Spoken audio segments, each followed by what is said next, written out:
Posterity has crowned Mao Zedong as the great architect of modern China. But is that really the case?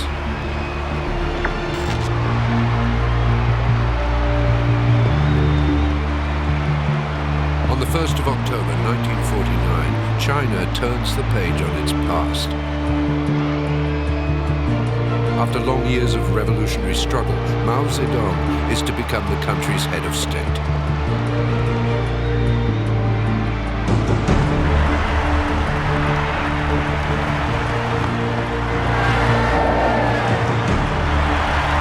In the capital, everyone fervently awaits the proclamation.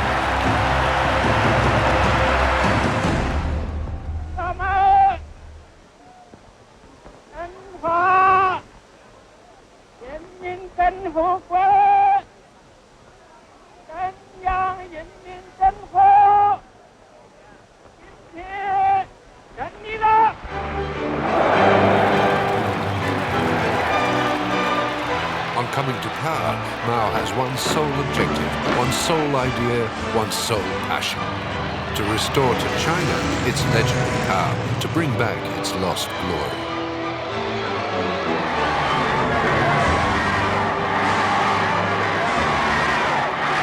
The Middle Kingdom, as China is known, has a message to the world. This is modern China's Year Zero.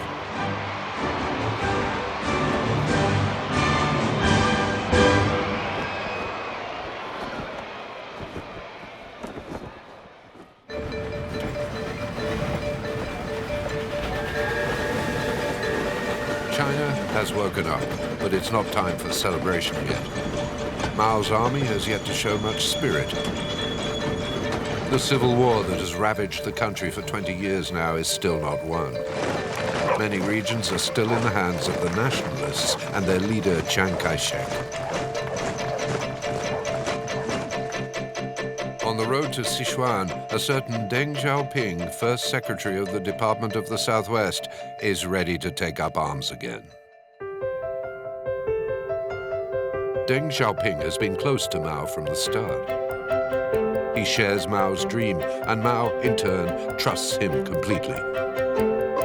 He's just a low-ranking administrator without much influence, but his destiny will be to transform China more thoroughly even than his mentor. For now, though, his mission is to seize the cities where the last enemy troops are entrenched and massacre them with no pity.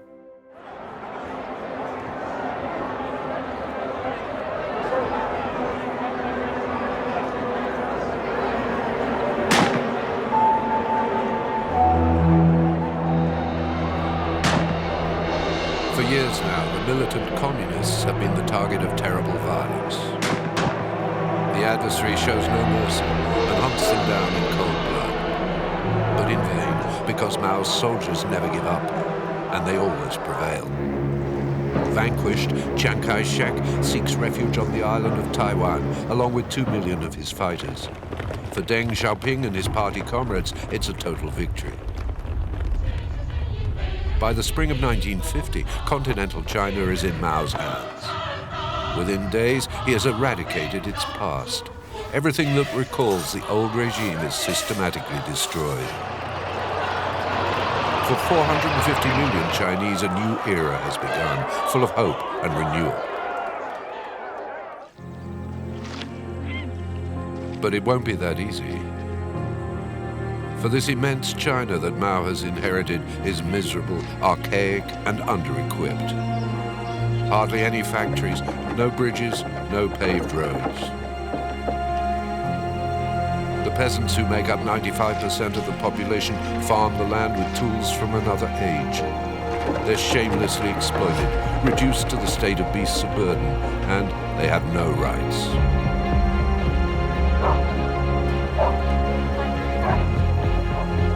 To gain their support, Mao has promised them land, and he keeps his word. Immediately, the finger is pointed.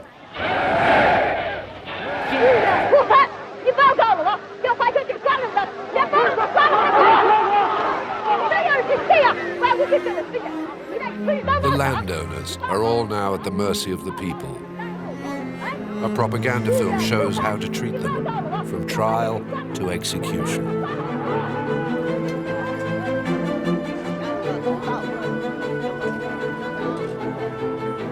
The executions are carried out by the villagers themselves at Mao's demand. The peasants must always be implicated with their own bare hands if they are to be linked to the new revolutionary order.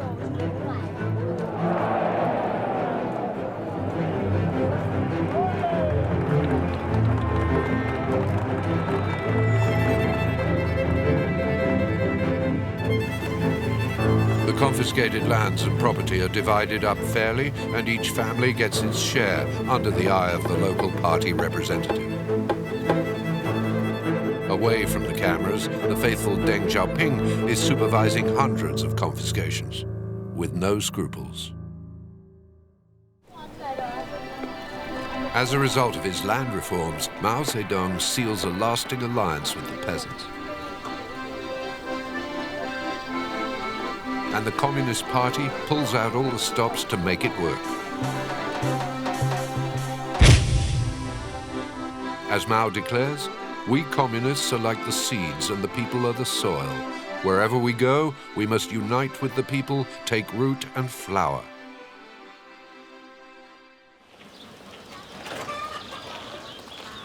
In no time at all, there are 19 million militants all over the countryside, an area as vast as the whole United States. Every village, every town, every housing block is on side. All the networks are in place to spread the word and implement it. Because Mao wants to make China great again in his own way, and with a firm hand. He starts off by isolating it from the rest of the world. Like all his countrymen, Mao has been profoundly humiliated by a century of foreign occupation. Since the middle of the 19th century, China was living under a concession regime imposed by the Westerners who dismembered it. Europeans and Americans helped themselves to its wealth. They robbed, despised, and corrupted the Chinese. Only a handful of Chinese managed to make a profit out of it all. The ancient Middle Kingdom wants its revenge. From now on, Mao intends to protect his country from plundering, indeed from all exterior influence. He dreams of self-sufficiency. China closes its gates.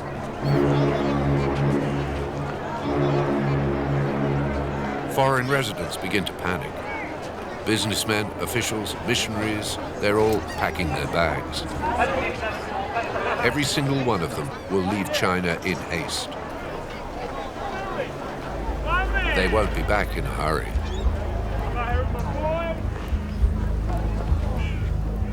To the West, it's an affront.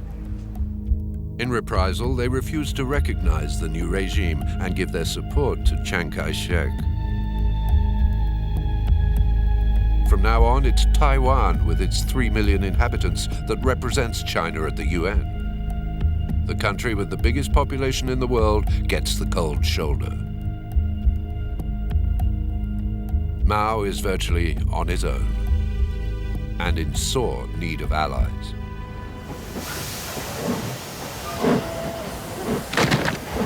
He's having trouble being self-sufficient. For the first time in his life, he leaves his homeland for 2 long months. For the occasion, he swaps his eternal cap for a fur hat. Hardly has he arrived than he pronounces the words that will gain the trust of the Soviets. 由于480大文社的正途的关系政策，这些任务必将充分实现，并获得良好结果，深受友好合作万岁。 In reality, all his praise masks a profound resentment. Mao mistrusts Stalin, who didn't support him during the Civil War. Above all, it hurts his pride to rely on the USSR. He was determined to transform China on his own, so this is a bitter pill to swallow. On the 14th of February 1950, a mutual aid treaty is finally signed. The die is cast. The new China can at last get off the ground, but by ways and means that now have to meet Moscow's approval.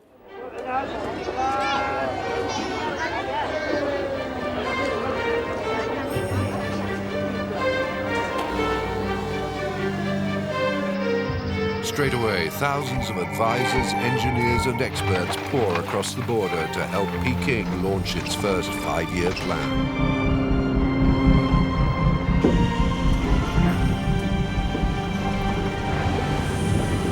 At the heart of the project is heavy industry, 100 gigantic factories. The chosen sectors are steel, metal, and mining. China is modernizing.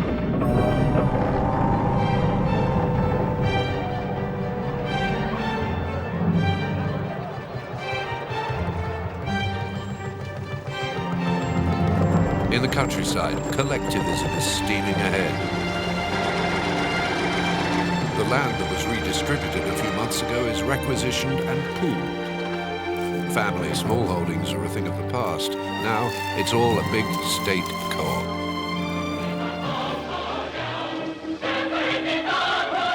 Nearly 400 million Chinese peasants have now become employees of the state. And it's Mao, himself a former peasant, who's their boss. The Chinese economy is being transformed.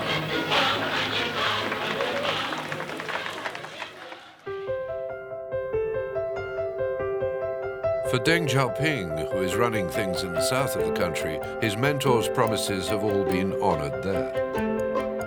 By 1952, his zeal has won him promotion in Peking. He's climbing the ranks now, getting ever nearer to power, and he ends up in the party's political bureau. Now he's a part of the big decisions, and under the daily supervision of the great leader himself. At first sight, they couldn't be more different, starting with their height. Mao is a giant, over 6 feet tall, while his disciple is only 4'11". Mao is a poet in his spare time, with a versatile if unruly mind. Deng, a level-headed workaholic who loves figures and files. But they make quite a team. Mao appreciates Deng's flexibility, his vivacity, and in return, Deng's devotion to his idol is without limit. To his eyes, Mao is the great helmsman who's steering China to prosperity and glory.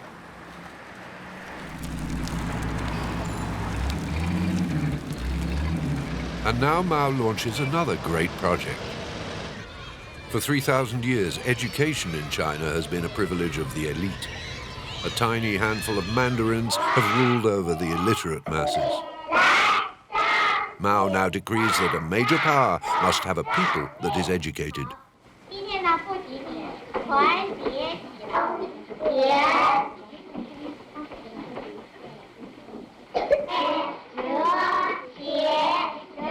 Suddenly, the youth of China is all whisked off to school.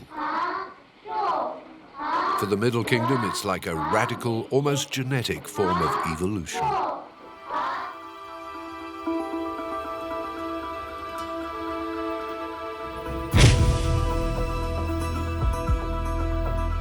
Riding high now on his first reforms, the great leader proclaims that by 2001 and the beginning of the 21st century, China will have become a great industrialized socialist country.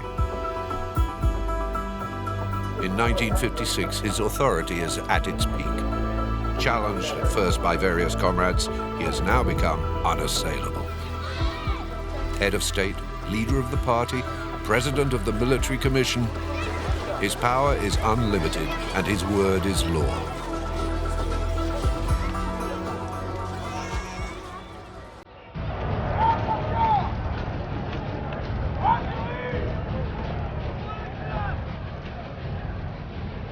Mao has millions of men and women at his command to carry out the titanic works that are to bring China such glory.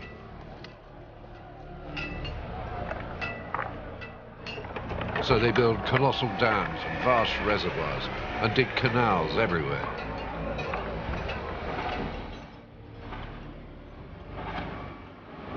The first bridge over the Yangtze is the pride of the nation.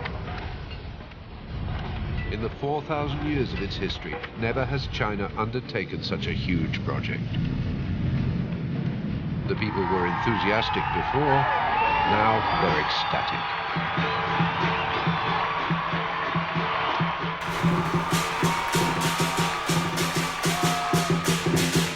Mao is beside himself, but he's losing all sense of proportion.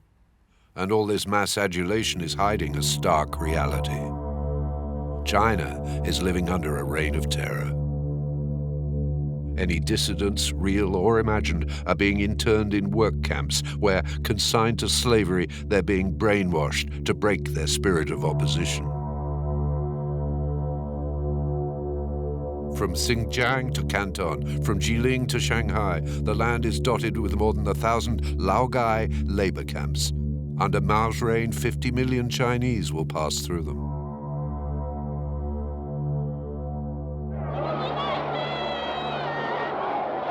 And to this sword of Damocles that hangs over anyone even tempted to disagree are added sporadic swoops to clamp down on any dissidents.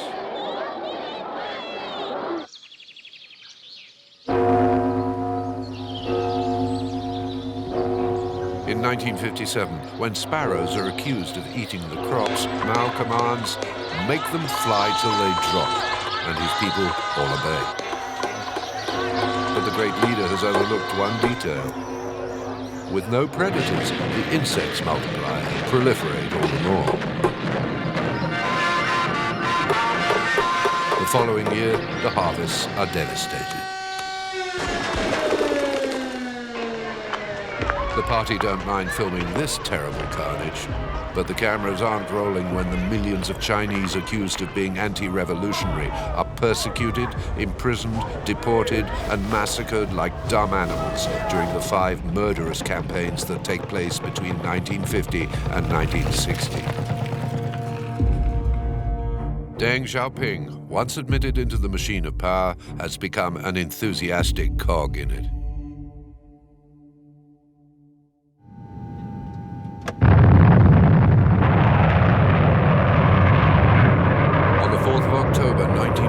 Mao is staggered to learn of the first satellite now orbiting the Earth, a technological achievement the Soviets are very proud of. Naturally, Sputnik is the star of the October Revolution celebrations in Moscow. The Chinese president is there at the party. Stalin's successor has saved him a place of honor at his side. Deng Xiaoping's there too, having a great time. Mao, though, seems more reserved, and with reason. There are no portraits of Stalin on this parade. Khrushchev has forbidden them since he denounced the dictator and all his crimes. Mao takes umbrage. If Stalin's being hung out to dry, he could well be next. And as for the Soviet Union's successes, they're just unbearable. They just underline China's weaknesses and her reliance on the Kremlin.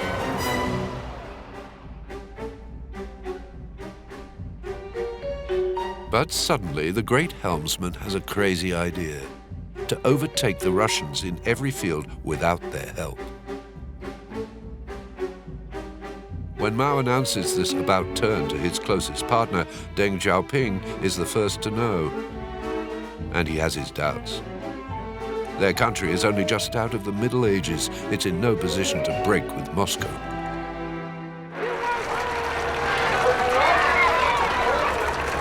But Mao is stubborn.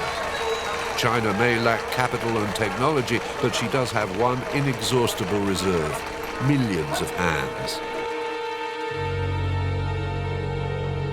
In the spring of 1958, the Red Emperor launches an unprecedentedly huge campaign to pursue his obsession: the Great Leap Forward. Almost overnight, the Chinese masses are militarized. The peasants are all assigned to work brigades grouped together by commune. They work away at a frantic pace, driven ever onwards by the party. Their commune is responsible for every individual, from cradle to grave. Family meals are forbidden. They all have to eat every meal at the canteen, whether they like it or not. Mao intends within 5 years to produce twice as much steel as the United Kingdom. The Chinese are ordered to hand over all their old scrap iron, basins, tools, scissors, anything.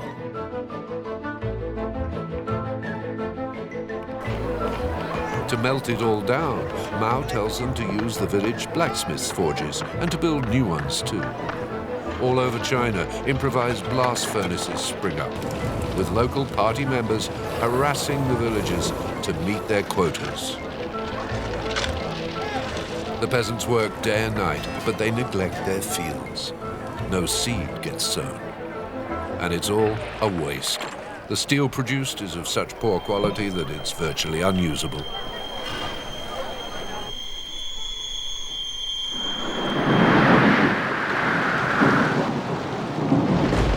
So then, of course, the harvest is looking very bad. Food shortages loom, and many of the leaders are deeply worried. One man stands up against Chairman Mao's policy.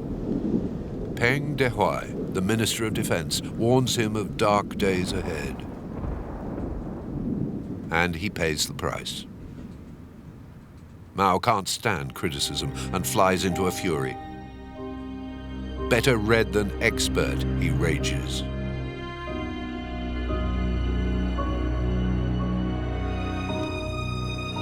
A stunned political bureau stands behind him. Peng Dehuai is politically liquidated. Deng Xiaoping isn't there that day, so doesn't take part in his lynching, but he bites his tongue all the same and falls into line with his comrades. He will regret it all his life. And the great leap forward continues. As predicted, the harvest of 1959 is a disaster. For the next 2 years, the country, already weakened and disorganized, suffers the whims of the weather. By the summer of 1961, famine rules, real famine. It kills between 15 and 35 million Chinese in tragic isolation. For China has raised an impenetrable barrier around herself, and the regime has imposed a media blackout. It will take 20 years for the sad truth to emerge. It seems the red star of Mao has faded. Here at the beginning of the 60s, China is at death's door. All the expected power and glory was just wishful thinking. The great man has failed. The idol had feet of clay. Mao, challenged by his peers, agrees to recognize his mistakes for the one and only time in his life. On the outside, nothing has changed. The great Helmsman is still at the tiller, and his comrades still sing his praises. But behind the scenes, Deng Xiaoping is less enthused. Mao worries him. He has become unpredictable. Like his comrades in the party, he'd rather bet on ushered, a more reasonable man. Mao pretends to go along with it. He gives up the presidency of the Republic to the man who's getting all the votes. It's a fake retirement that doesn't fool anyone, for he retains the real power, the presidency of the party. Deng Xiaoping remains cautious. He knows they haven't heard the last of Mao.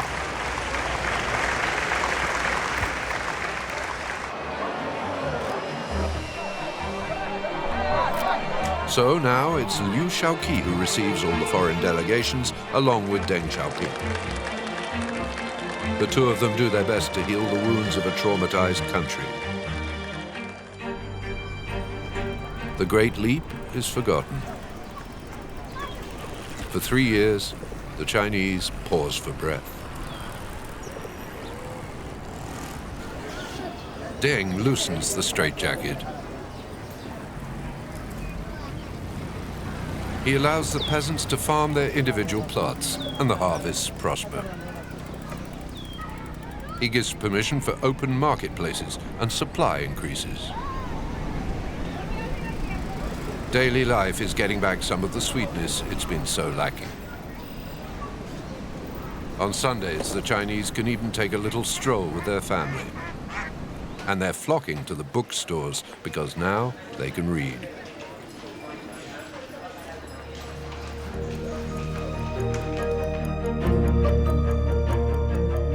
Deng is a pragmatist. One day, he declares to the political bureau, "Who cares if a cat is black or white as long as it can catch mice?" In other words, unlike Mao, he'd rather be expert than red.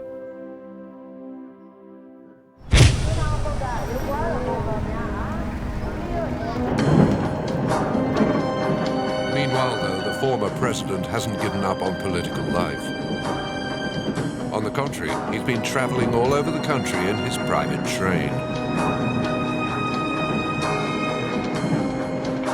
In those towns that were spared all the disasters of the Great Leap, his popularity with the young is still intact. By handing stewardship over to Liu and Deng, he has become a kind of sphinx whose words are scripture. Since the failure of the Great Leap, he has temporarily stopped promising power to the Chinese. He has another obsession now, that Peking should supplant Moscow in the hearts and minds of all the revolutionaries of the world. And to do that, he has a plan.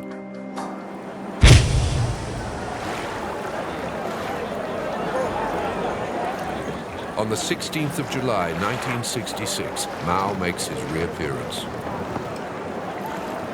For more than 2 hours, he swims serenely in the Yangtze, the Blue River, surrounded by young people.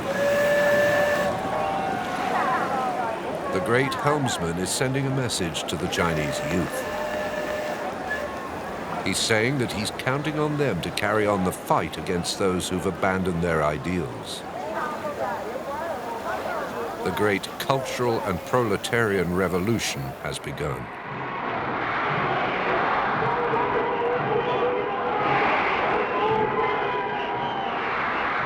Unquestioningly, students and school children all enroll in their millions in a new organization, the Red Guard. Mao will turn it into a weapon of mass destruction.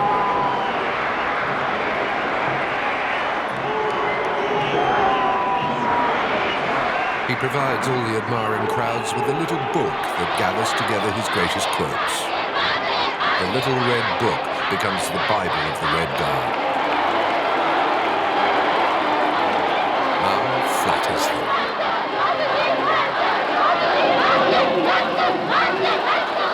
He craftily points out a target for their retribution, the Chinese Communist Party, riddled with traitors who want to bring back capitalism. Unmask them.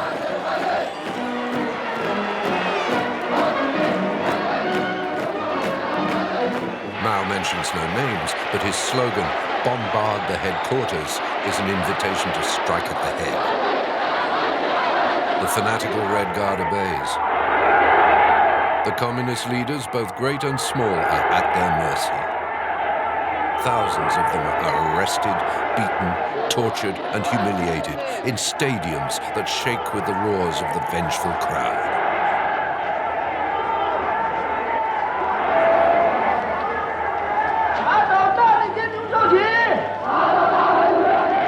The country's two most important leaders fall immediately. Deng Xiaoping, the president of the republic, will die of his ill treatment. Deng's fate is less cruel. He is exiled to a remote area where he works repairing tractors. On the posters denouncing the renegade pair, that famous cat that Deng imprudently spoke of reappears. Mao's not one to forgive and forget.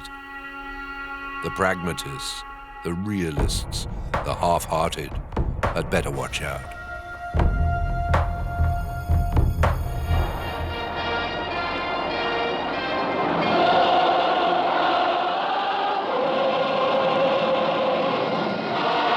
The whole of China is gripped by convulsions and trouble that Mao just encourages. It's chaos that will be his way back to power. Elsewhere in the world, these images of the guru surrounded by ecstatic crowds make a pop icon of him.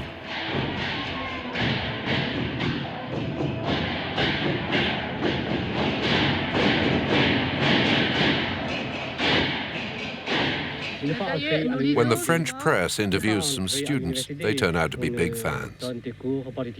Nous avons une confiance très profonde, absolue, en notre parti et le président Mao. Vous ne pensez pas qu'il pourrait se tromper, par exemple? Non, jamais, jamais. Ils sont toujours, le parti et le président Mao sont toujours très corrects, justes. Jamais.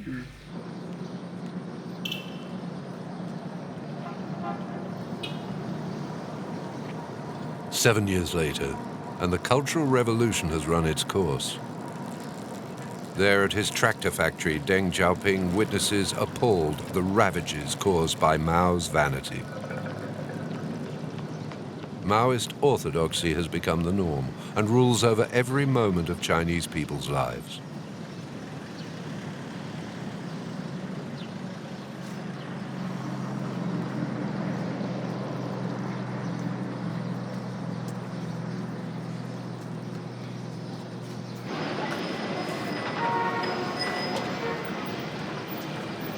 The thoughts of Chairman Mao are omnipresent.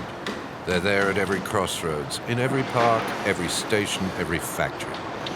It's the triumph of the closed mind.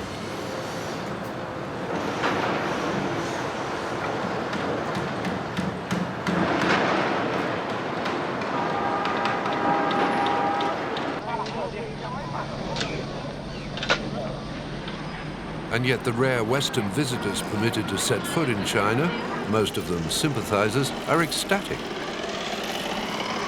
Our Chinese comrades have at last achieved the promises of communism, they say.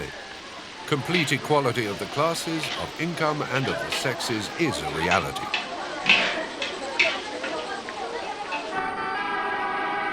They're charmed by the frugality of the Chinese, by the absence of any advertisements in the streets. For them, China is a model for the revolution.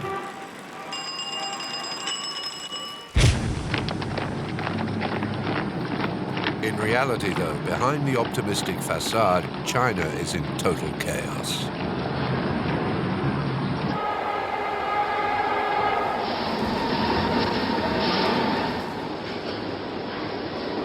By purging the party, Mao has destroyed the backbone of the country.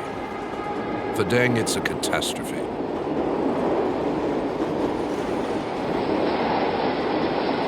China has lost all the management class that was dragging it towards progress. The new leaders, chosen for their devotion to the Little Red Book, are often the most incompetent.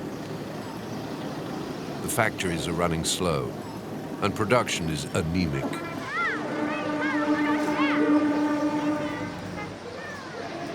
Above all, China is dumbing down. The universities have been closed for 3 years.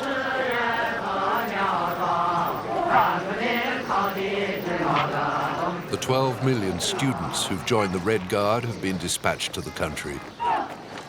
Once they'd put Mao back on his throne, they became too dangerous. Mao has always distrusted intellectuals, the educated and experts, so he'd rather get rid of them. Out at the far-flung borders of China, millions of educated young people languish in isolation, poverty, and endless boredom.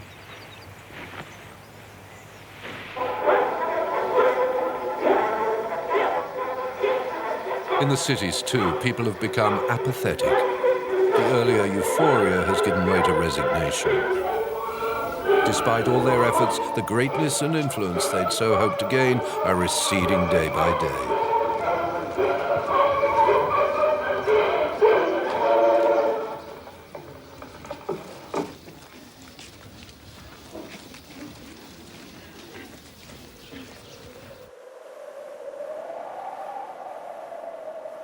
Shut away behind its wall, China stagnates. Repression is worse than ever. During the Cultural Revolution, 100 million Chinese were persecuted and around 3 million of them died. But try as the powers that be may to hunt down counter-revolutionaries, the country is at a standstill. In 1973, Deng Xiaoping returns to the spotlight. In spite of their differences, Mao decides to call him back. On his return to Peking, the little man finds Mao looking much older. He has trouble speaking and hardly ever goes out. He's still both lucid and powerful, though. Like a good soldier, Deng silences the critics of all the excesses committed during his years in purgatory. His job now is to get the country out of the slump it's in, while still pretending everything's wonderful. So China embarks upon a diplomatic revolution. In spite of the war in Vietnam, which Americans have long blamed it for, it reaches out to the United States. In 1974, Deng visits France, where he once stayed when he was young. Then he goes straight on to New York and the UN General Assembly. It's only now that Mao's China takes the seat there that Taiwan has been keeping warm since 1949. His trip allows him to make a lot of new friends. Mr. Vice Premier, how do you feel about this current General Assembly session? Deng's intention is to open China up to technology and to foreign capital. He has broken free of all ideological moorings. The thoughts of Chairman Mao no longer inspire him.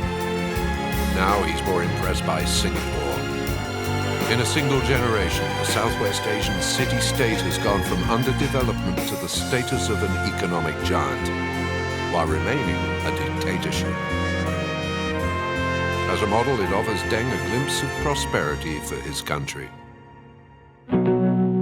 But the most radical members of his regime, led by Mao's wife, have an eye on him. They suspect him of revisionism and never miss a chance to report what he's up to the chairman.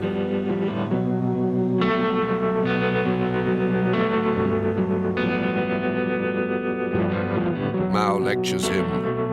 You talk too much about quality of life, not enough about class warfare. Disgrace is looming. It arrives in April 1976. On his deathbed, Mao dismisses Deng as a domestic. It's their last meeting.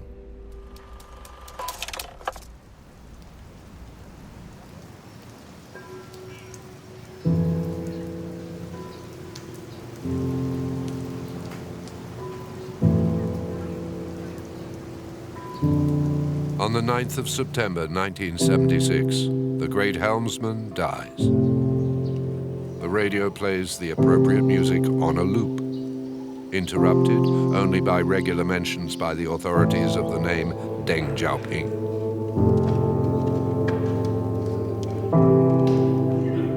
Accused of wanting to squander the legacy of Mao, Deng is torn between sadness and resentment. His one-time mentor did not keep his promises.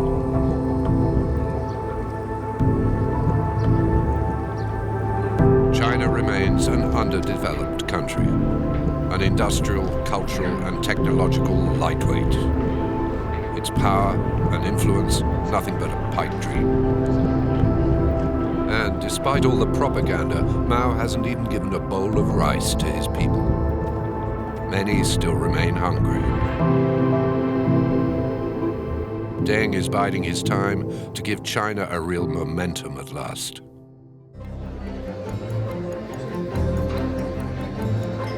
They need him, so once his enemies have fallen, he's back in government. In 1977, he starts getting the party back into shape. All the leaders banished by the Cultural Revolution are brought back home.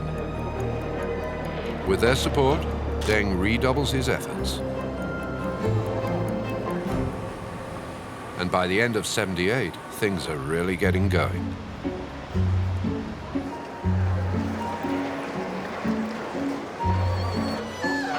In the space of just a few weeks, the China that Mao held prisoner for 30 years is at last opening up.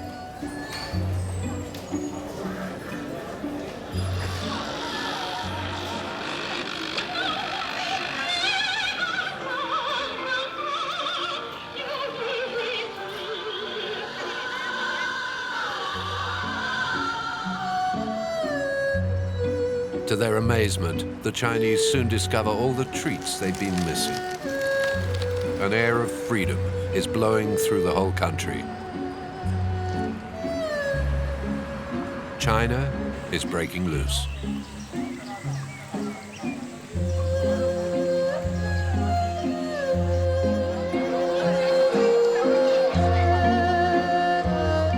Little by little, plenty is replacing all the frugality.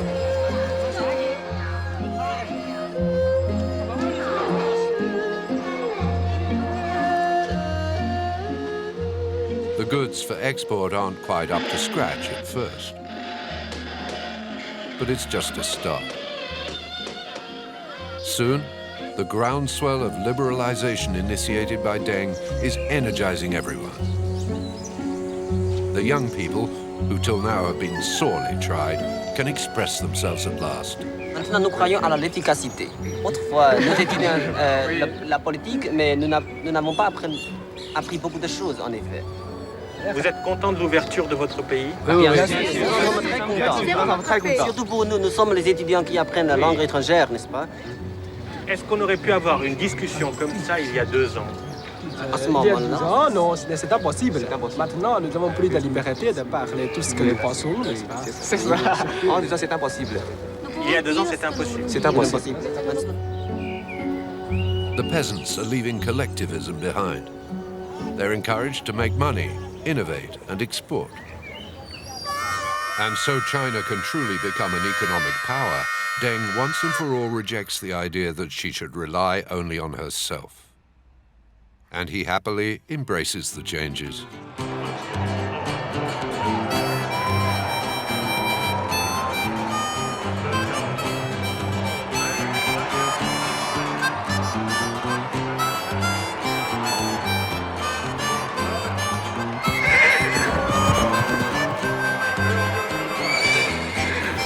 The new head of state, the one they're calling the Little Helmsman, goes to America.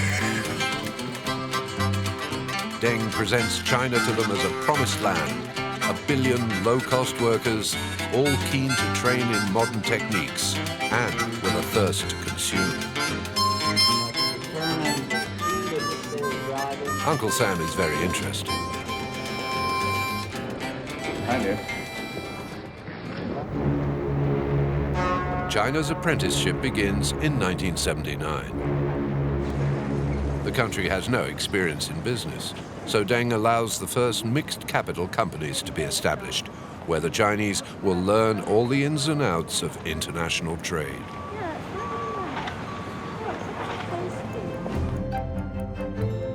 Many are afraid to offer China up to foreign greed, but Deng replies, "When you open the window, you let in air as well as mosquitoes."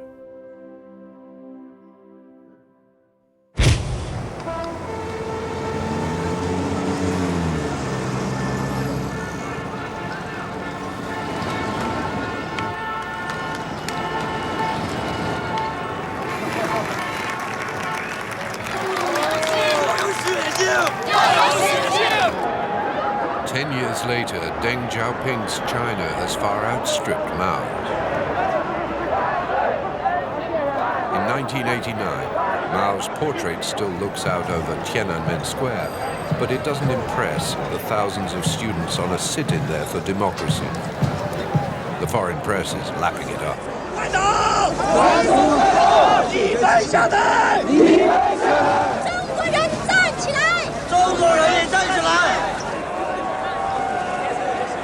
For the first time since 1949, opposition to the regime has gone public. It's the price Deng must pay for the controlled opening up he wanted, for he has kept his promises. Within a decade, China has been transformed.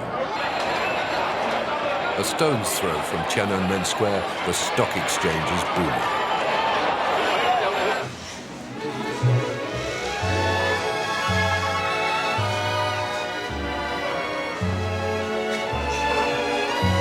To keep China's first millionaires happy, the first sumptuous and somewhat tasteless palaces are shooting up. Red China has hit it rich. Its middle class is constantly growing, and goods made in China are conquering the world.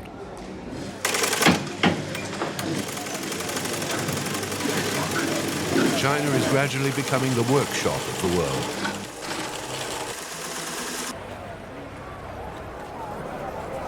Millions of peasants are leaving the countryside to try their luck in town, in the hope of giving their children back in the villages a better life.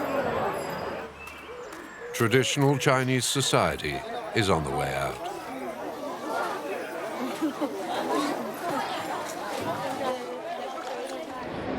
The Chinese Communist Party is changing too.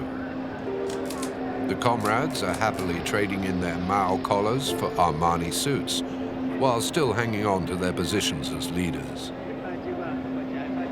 They support Deng Xiaoping when he decides to send in the tanks to literally crush the demonstrators in Tiananmen Square.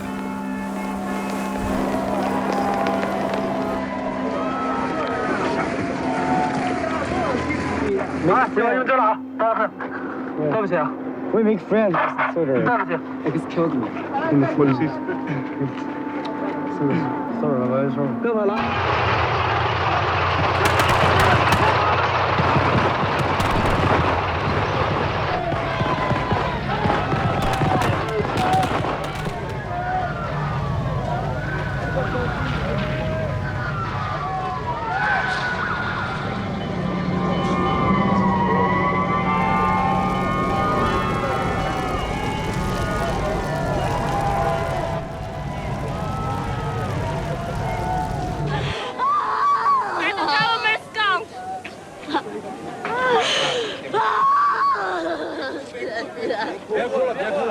So China will no future.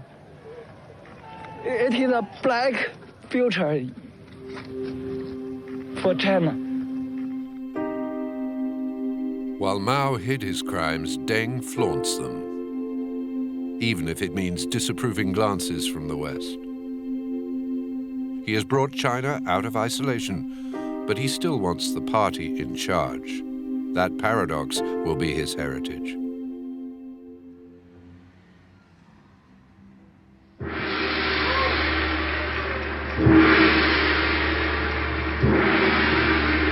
Deng Xiaoping died in 1997, but it is that heritage that China has built on, and beyond his wildest dreams. By opening up the country, Deng unleashed the prodigious energy that swept away the ideals and ethics of Mao. Today, China exports every 6 hours the same volume of goods as it did in the whole year of 1978. It is currently the go-to place for cutting-edge technological research. Never in history has one nation known such huge growth in the space of 3 decades. And the Chinese themselves have done well out of it. The pleasures and vices of consumer society hold no mystery for them now. As China has become both banker and financier to the world, though, it's still Mao's face that stares out from its banknotes. His portrait still dominates Tiananmen Square, but the party leaders of today rarely evoke his memory.